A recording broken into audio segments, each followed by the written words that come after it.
कल हमने अपने ही मन की वर्गणाओं को समझने की कोशिश की थी और हमने देखा था कि किस तरह व्यक्ति का आभा मंडल काला हो जाता है, किस तरह व्यक्ति का आभा मंडल निर्मल हो जाता है। कल हमने समझा था कि कौन लोग हैं जिनके आभा मंडल काले हो जाया करते हैं। तो शायद हमको ये जीवन की सीख मिल गई थी। नंबर 1, उन लोगों के आभा मंडल काले हो जाते हैं जिनके स्वभाव में प्रचंडता होती है, वैर की मजबूत गांठ होती है, जो झगड़ालू प्रवृत्ति के होते हैं, जिनके भीतर दया दान की नाम ही नहीं होता है, जो समझाने से समझते नहीं हैं, जो दुष्ट प्रकृति के होते हैं। उन लोगों का आभा मंडल हमेशा काला रहता है।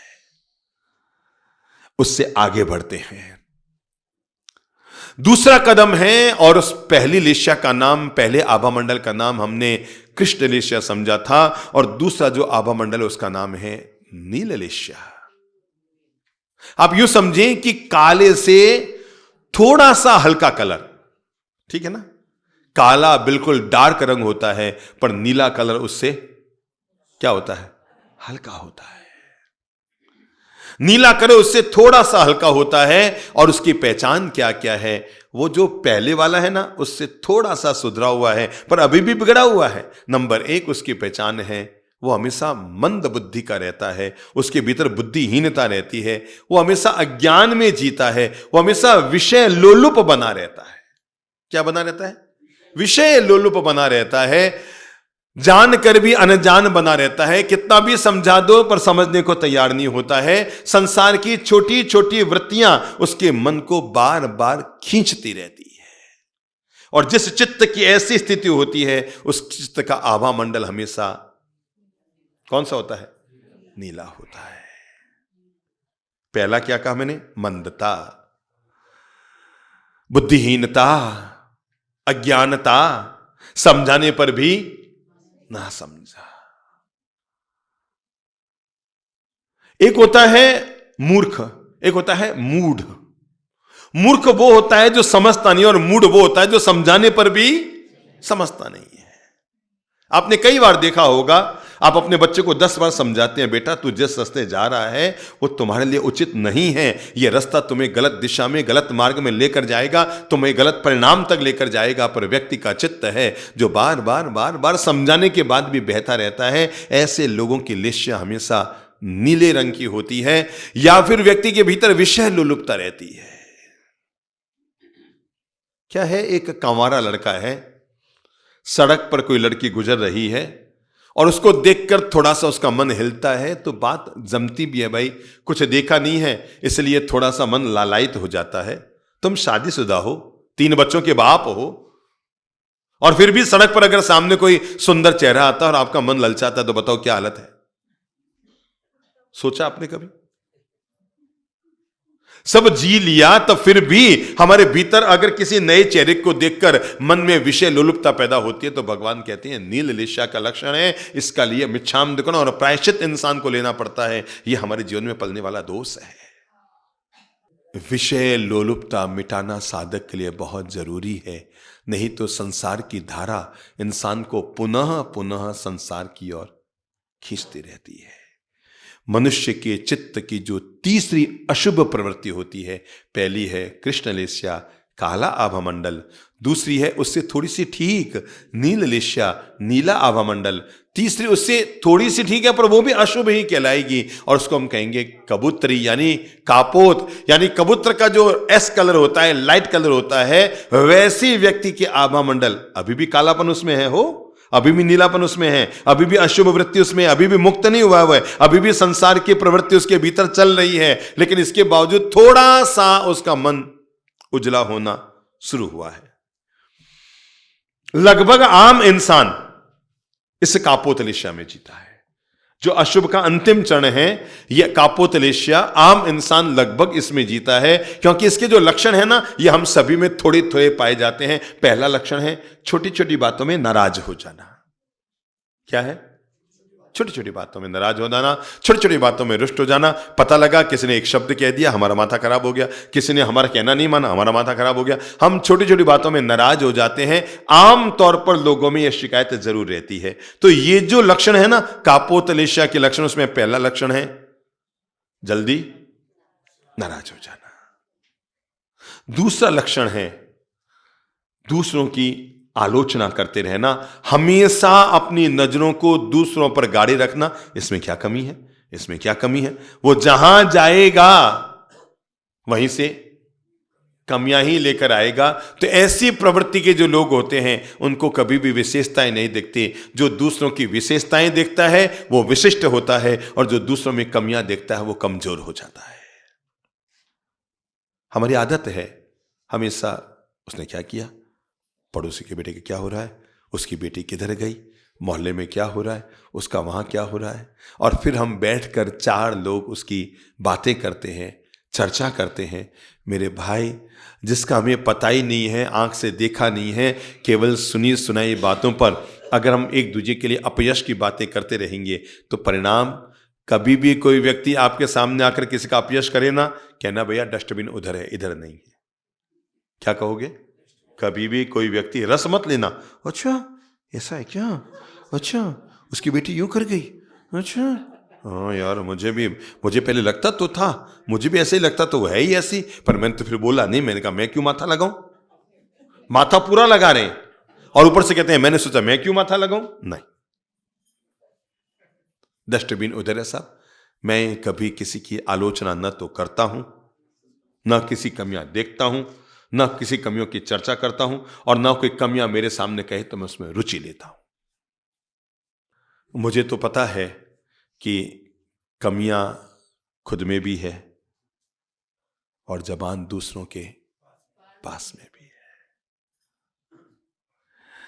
जब जब आपको किसी और में कमी नजर आए ना, तब तब मन में सोचना कमियां मुझ में भी है और जबान दूसरों के पास में भी है। आप अगर किसी कमियां निकालेंगे तो वो भी आखिर आपकी कमियां ही निकालेगा। इसलिए आज से तय कर लो, मैं कभी किसी की आलोचना नहीं करूंगा, निंदा नहीं करूंगा, टिप्पणी नहीं करूंगा, कमियां नहीं निकालूंगा। मैं न बुरा देखूंगा, न बुरा सोचूंगा, न बुरा बोलूंगा, न बुरा सुनूंगा। मैं हमेशा भलाई और नेकी के रास्ते पर चलूंगा।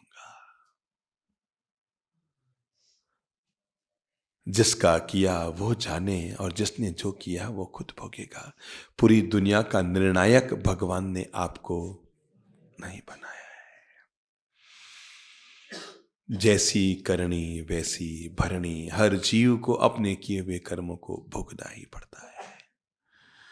न मैं बचूंगा न आप बचेंगे, याद रखना। कोई व्यक्ति किसी भी रूप में कोई गलत काम कर रहा है, आज नहीं तो कल बचेगा नहीं। अरे उस सब के लिए वो बैठा है, हम क्यों एक दूसरे की पंचायती करें। तू जाने तेरा कर्म, तू तेरी संभाल और छोड़ सभी जंजाल। बोल लो फिर से, तू अपनी संभाल और छोड़ सभी, एक बार और बोल लो, तू अपनी संभाल और छोड़ सभी। और जब व्यक्ति खुद की संभाल लेता है तो व्यक्ति जंजालों से अपने आप मुक्त हो जाता है। व्यक्ति की तीसरी आदत होती है जो कापोतलिश्या का लक्षण है, वो है दूसरों पर दोष लगाने की आदत। गलती भले ही खुद ने की, पर जब भी बात होगी, मुझे नहीं पता इसने किया होगा, मुझे नहीं पता इसने किया होगा, मुझे नहीं पता इसने किया होगा। हमें नहीं पता यहां तक कहने में कोई दिक्कत नहीं, पर बेवजह दूसरों पर दोषारोपण करना यह हमारी चित्त की वृत्ति का नेगेटिव उपयोग है। हां, इसका जो चौथा लक्षण है वो है अति शोकाकुल होना। बोल लो मुंह से, दुनिया में ऐसा कोई नहीं है जिसके जीवन में कोई दुर्घटना न घटी हो। समझ गए ना? वो आई थी कोई एक महिला अपने बच्चे को गोद में लेकर भगवान के पास, और आकर कहा कि भगवान, ये पूरे गांव वाले, पूरे संत लोग जहां में जा रहे हो सब लोग कहते हैं मेरा बच्चा मर गया है। मेरा बच्चा मरा नहीं है, आप इसे जिंदा कर दो। आप तो जैसे हाथ फेरोगे मेरा बेटा मरा नहीं है, और वो रोए जाए कि सब पागल है, सब मूर्ख है जो कह रहे हैं मेरा बेटा मर गया, मेरा बेटा मर गया, मेरा बेटा मर गया, मेरा बेटा मरा नहीं है। भगवान ने महिला को देखा, उसके मन की मूर्छा को देखा, उसकी आसक्ति को देखा, उस बच्चे को देखा, पता था कि मर गया है, पर भगवान ने उससे कहा, हाँ हाँ मैं तुम्हारे बच्चे को बिल्कुल पांव पे खड़ा कर दूंगा, ये मरा नहीं है, जिंदा हो जाएगा, तो चिंता मत कर। मैंने कहा ना भगवान, ये गांव वाले मूर्ख हैं जो कहते हैं मेरा बेटा मर गया है, मुझे पहले ही पता था कि आप इसे जीवित कर देंगे। बोलो भगवान मैं क्या करूं? कुछ मत कर बेटा, गांव में जा, एक कटोरी सरसों के दाने ले आ, कुछ भी कह दो, चावल ले आ, मेथी ले आ, शक्कर ले आ, बस मैं मंत्रित करूंगा और तुम्हारे बच्चे पे डालूंगा और तुम्हारा बच्चा जीवित हो जाएगा। अच्छा महाराज, अरे इतनी सी बात है, अभी गई अभी आई, बच्चे को वहीं छोड़ा, महिला बगी गांव की तरफ। वो जैसे ही जाने लगी, भगवान ने कहा रुको रुको रुको रुको रुको रुको रुको रुको, एक काम और ध्यान रखना, ऐसे घर से लाना जिसके घर में आज तक किसी की मौत ना हुई हो। कैसे घर से लाना? जिस घर में किसी की मौत ना हुई हो। और महिला दौड़ी, घर घर गई, साहब एक कटोरी सरसों का दाना, एक कटोरी सरसों का दाना, एक कटोरी सरसों का दाना। लोगों ने कहा एक कटोरी नहीं, एक बाल्टी, एक बोरी, एक धामा, एक लीटर, 1 किलो दे देंगे। पर वो जैसे ही कहती कि तुम्हारे घर में कोई मरा तो नहीं है ना? हाँ भाई, मेरा बाबा मरा है, कोई कहता मेरा पापा मरा है, कोई कहता मेरी मम्मी मरी है। कोई घर तो ऐसे भी मिले जिन्होंने कहा हमारा 18 साल का जवान बेटा मरा है, कोई कहते हमारी बेटी मरी है, कोई कहता हमारा जवाई मरा है। ऐसा कोई घर नहीं मिला जहां पर कोई ना मरा हो। सांझ होते होते हताश, निराश, उदास, मुंह लटकाए वो महिला भगवान के श्री चरणों में आई और आकर श्री प्रभु के चरणों में प्रणाम करके कहने लगी, भगवान पूरे गांव और नगर में भटक के आ गई, आजू बाजू गांव में भटक कर आ गई। लोग कहते हैं सरसों के दाने जितने चाहिए ले जाओ, पर ऐसा कोई घर नहीं मिला जहां आज तक कोई ना मरा हो। भगवान ने महिला को जीवन का यथार्थ बताते हुए कहा, तू अपने शोकाकल्पन का त्याग कर। जब दुनिया में ऐसा कोई घर नहीं है जहां कोई ना मरा हो, तो तेरा घर कैसे होगा महिला? ये बालक वास्तव में जैसे लोगों के घरों में लोगों की मृत्यु हुई है, वैसे तेरे घर में भी इस बालक की मृत्यु हो गई है। इसलिए अपने शोक का त्याग कर। अंतिम जो लक्षण है कापोतलेश्या का, वो है छोटी छोटी बातों में भयभीत हो जाना। क्या हो जाना? कोई मेरा नुकसान ना कर दे, कोई मेरे साथ, कोई मेरे साथ। दुनिया में याद रखना, कोई आदमी 2 बार नहीं मरता, मरता है और समय से पहले नहीं मरता। दुनिया में कोई आदमी 2 बार नहीं मरता है और समय से पहले कोई नहीं मरता है। सोमवार से लेकर रविवार के बीच ही दुनिया में हर आदमी मरता है। 8वां बार दुनिया में पैदा होता है क्या? बस। इसलिए भयभीत होने के बजाय अपने चित्त को, अपने मन को हमेशा शांत रखो। भगवान कहते हैं, पहली लिस्या मैंने तुम्हें बताई जिसके लक्षण स्वभाव की प्रचंडता से जुड़े हुए हैं। दूसरी लिस्या जिसका नाम है नील लिस्या, उसका संबंध व्यक्ति के अज्ञान, लोलुपता, विषय लोलुपता से जुड़े हुए हैं। तीसरा संबंध व्यक्ति की लिस्या से है, वो है कापोत लिस्या। कबूतरी रंग का हमारा आभा मंडल हो जाता है। उसके लक्षण नाराज हो जाना, आलोचना कर देना, दोस्त, हालांकि बहुत ज्यादा बुरी आत्मा नहीं है उसकी, ज्यादा पापी आत्मा नहीं है, पर छोटे छोटे दोष होते रहते हैं। आओ हम अशुभ से शुभ में चलते हैं और अशुभ से शुभ में प्रवेश करने के लिए हम पहला पाठ पढ़ते हैं। पहली लिस्या जो उजाले से भरी हुई है और उसका नाम है तेजोलिस्या। क्या नाम है? तेजोलिस्या। यानी उसका रंग अब अग्नि की तरह, तेज उजाले की रंग की तरह उसका रंग है। उसका लिस्या मंडल हमेशा उजला उजला, थोड़ा थोड़ा साफ साफ अग्नि की तरह चमकता हुआ रहता है। और उस लिस्या का लक्षण है उस व्यक्ति को अब वो धर्म के मार्ग पर आ गया है, सत्कर्म के मार्ग पर आ गया है, नेकी के मार्ग पर आ गया है, अच्छे रास्ते पर आ गया है, पवित्रता के रास्ते पर आ गया है। अब उसकी जो लिस्या मंडल है वो निर्मल होने लग गया है। उसे पहला लक्षण आ गया है, कार्य और अकार्य का उसे ज्ञान हो गया है। क्या हो गया है? कार्य और अकार्य का उसे ज्ञान हो गया है। क्या करना चाहिए और क्या नहीं करना चाहिए। व्यक्ति महापुरुषों के सत्संग में जाकर ही श्रेय को जानता है, अश्रेय को जानता है, अच्छे को जानता है, बुरे को जानता है, क्या करना चाहिए और क्या नहीं करना चाहिए। सारा विवेक व्यक्ति महापुरुषों के सानिध्य में आकर पाता है। इसलिए पहला लक्षण, पहला पाठ हमें यहीं से समझना होगा। और वो पहला पाठ है कि व्यक्ति को कार्य और अकार्य, क्या मुझे करना चाहिए, क्या मुझे नहीं करना चाहिए, इसका व्यक्ति को बोध प्राप्त हो जाता है। हाँ, व्यक्ति को दूसरा कार्य जो हो जाता है इसी में, जिसका लक्षण तेजोलिस्या का होता है, उसे श्रेय और अश्रेय का विवेक हो जाता है। अभी तक वो सही रास्ते पे चलना शुरू नहीं हुआ है, पर उसे पता लगना शुरू हो गया है गलत क्या है और सही क्या है, श्रेय क्या है, अश्रेय क्या है, वो सबके प्रति समभाव का नजरिया रखता है। दया और दान में विश्वास रखता है। किसमें? दया और दान में। अपने द्वारा छोटा मोटा ही सही पर रोज सत्कर्म करने का प्रयास करता है, भलाई करने का प्रयास करता है, दूसरों के काम आने का प्रयास करता है, नेकी करने का प्रयास करता है। वो मलाई नहीं खाता, वो दूसरों के भलाई में लगा रहता है। जिस व्यक्ति के चित्त की ऐसी स्थिति हो जाती है, वो व्यक्ति तेजोलेशा में आ जाता है। इसके बाद और उजली लेशा आ जाती है, जिसका नाम है पद्मलेशा। अब उसका रंग गुलाबी, उज्जवल, शुभ्र, मीठा मधुर, आनंद से भरा हुआ रंग उसका हो जाता है। उसका आभा मंडल गुलाबी रंग का हो जाता है, जो उसको साधना के मार्ग पर ले जाने के लिए उद्यत करता है। और उसकी पहली पहचान होती है, वो त्यागशील रहता है। वो जहां रहता है, जिधर रहता है, जिन लोगों के बीच रहता है, उसका नजरिया हमेशा त्याग का बना रहता है। वो हमेशा अपने परिणामों में भद्रता रखता है, अपने व्यवहार में प्रामाणिकता रखता है। उसके परिणाम कभी कलुषित नहीं होते, उसकी भावनाएं कभी नेगेटिव नहीं होती, वो कभी दूसरों का बुरा करना नहीं चाहता, वो हमेशा भला करना चाहता है। खुद बाद में खाएगा, पहले दूसरों को खिलाएगा, अपना भला बाद में करेगा। अगर उसे पता है कि यह काम करने से उसका भला होगा, मेरा थोड़ा सा बुरा हो जाएगा, तब भी वो करता है कि ठीक है उसका भला कर दूं। पर कई लोग होते हैं जो सामने वाले का भले ही बुरा कर दे पर मेरा भला कर दूं। ऐसे जो स्वार्थ प्रकृति के लोग होते हैं, केवल मैं और मेरा भला, केवल मैं और मेरा भला, वो अपने वर्तमान को भी दुखी करते हैं और भविष्य को भी बिगाड़ते हैं। उसके व्यवहार में प्रामाणिकता आ जाती है, कार्य में रिजुता आ जाती है। समझना, ये सब अपने ही हम अपना एक्सरे कर रहे हैं कि मेरी स्थिति कहां है। कार्य में क्या आ जाती है? सरलता आ जाती है। सब वो हाथ जोड़ के बात करता है, मिठास से बात करता है, वो हमेशा दूसरों से प्रेम से पेश आता है, वो हमेशा दूसरों के साथ सरलता से पेश आता है।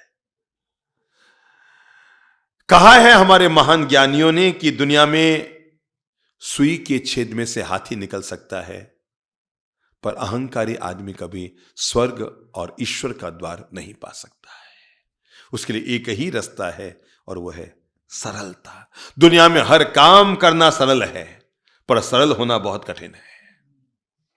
दुनिया में हर काम करना सरल है, पर इंसान का सरल होना कठिन है। इसलिए ज्ञानी कहते हैं व्यक्ति के जीवन में अब ये जो सद्गुण उसके जीवन में आ रहे हैं, पहला है वो त्यागशील हो गया, दूसरा उसके परिणामों में भद्रता, निर्मल मन का मालिक हो गया, तीसरा है उसके व्यवहार में प्रामाणिकता आ गई है, चौथा है वो कार्य में बहुत रिजु और सरल हो गया है। अपराधियों के प्रति भी उसके मन में क्षमाशीलता है। सबके प्रति नहीं, सबके प्रति तो है ही, पर जिसने उसका बुरा किया है उसके प्रति भी उसके मन में क्या है? भला करने का भाव है, पॉजिटिविटी का भाव है, सकारात्मकता का भाव है। तो तय मानकर चलो वो दूसरों के प्रति, दूसरों की गलतियों को भी क्या करता है? माफ करने का बड़प्पन दिखाता है। हमारी वो कहानी हो सकता है आप लोगों ने कभी YouTube या आर्यन चैनल, आस्था, संस्कार, जब भी जहां आपने प्रवचन सुने वहां सुनी होगी। और कहानी इतनी सी है कि जब एक राजा जो बड़ा शांत प्रकृति का था, पर उसका जो शहजादा था यानी उसका जो राजकुमार था वो बहुत ज्यादा गुस्सैल प्रकृति का था, भयंकर गुस्सैल। कैसे बताऊं आपको कि एक दिन राजा का बेटा राजकुमार नगर में घूमने गया, किसी ऑफिसर के बच्चे ने उसको गाली निकाल दी। वो चिल्लाता हुआ अपने राजमहल में आया और आकर के चिल्लाते हुए राजसभा में आकर महाराज के सामने कहने लगा, महाराज की जय हो, महाराज आपके अमुक ऑफिसर के बच्चे ने मुझे भरे बाजार में गाली निकाली है, उसको इतनी भयंकर सजा दी जाए, ऐसी सजा दी जाए कि 100 साल तक भी लोग याद रखें।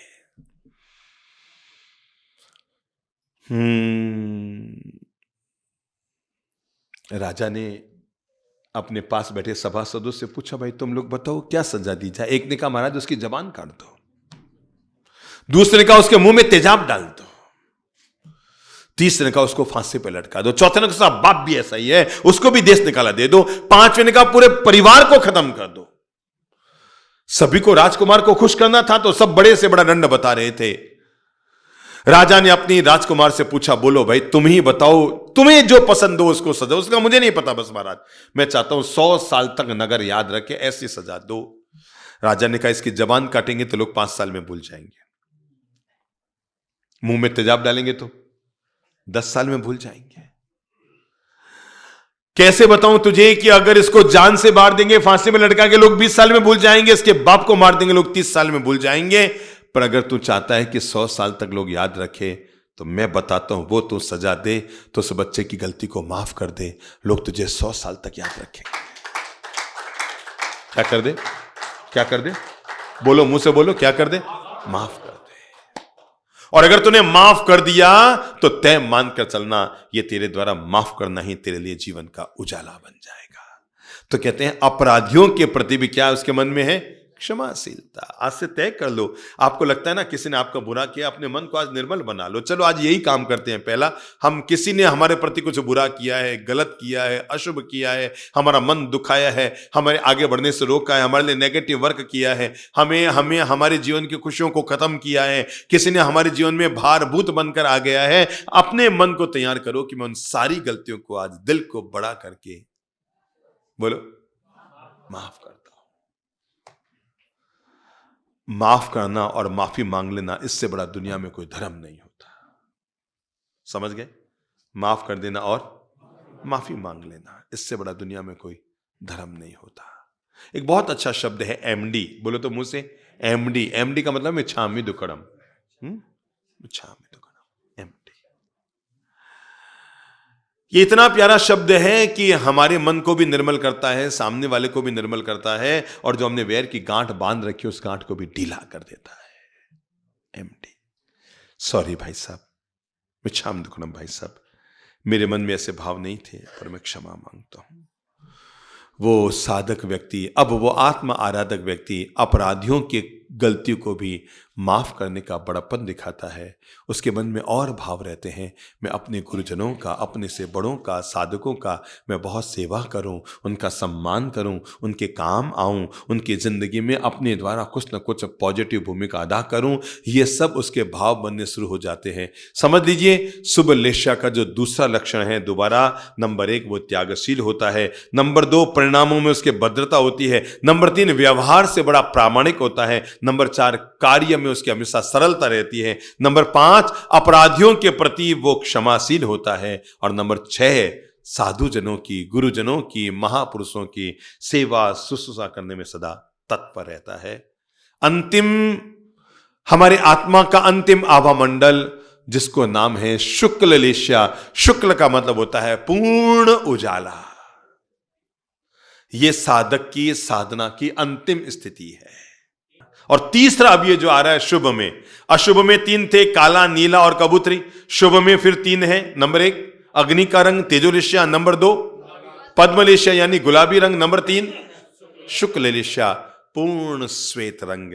प्राय कर महापुरुषों के चित्र के पीछे आप यही जो अंतिम लेस्या है शुक्ल लेस्या देखेंगे। शुक्ल लेस्या का लक्षण है जो व्यक्ति वीतराग स्थिति की ओर बढ़ रहा है, पक्षपात नहीं करता। क्या नहीं करता?